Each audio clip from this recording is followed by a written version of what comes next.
So a lot of people have been asking. I thought it might be easier to just make a little video. As you can see, the place is pretty much just a absolute mess. Hopefully this weekend I'll manage to tidy up a bit, but this is my planter. It's from Jonathan Adler, the Dora Maar low planter. It's a big one. It's about 32 inches across, and I got some wheels underneath it, so for now at least it's easier to move around the rest of the apartment as I keep kind of working on things.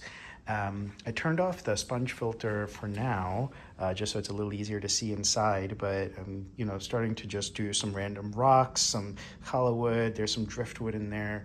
And there's two types of Anubias in there, rotundifolia, I think, or Barteri roundleaf, and Nana Petite. And then there's a Ludwigia something or other, I think, which is actually supposed to be red, but since I replanted it, I guess from stress, it's growing a bunch of new leaves, but they seem to be coming out green.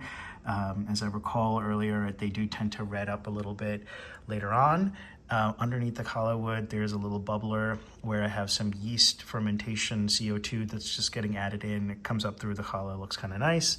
And chola wood, and just a pump to kind of circulate the air. It makes some nice reflections at nighttime off of this light that I have temporarily set up over here. But yeah, this is kind of where the pond is right now.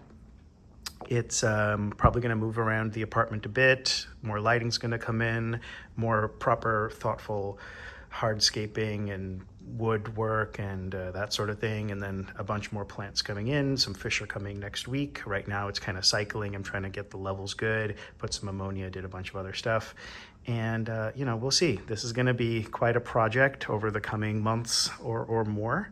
Kind of a combination of aquarium stuff, plant stuff, interior design and decor. Trying to make the place nice.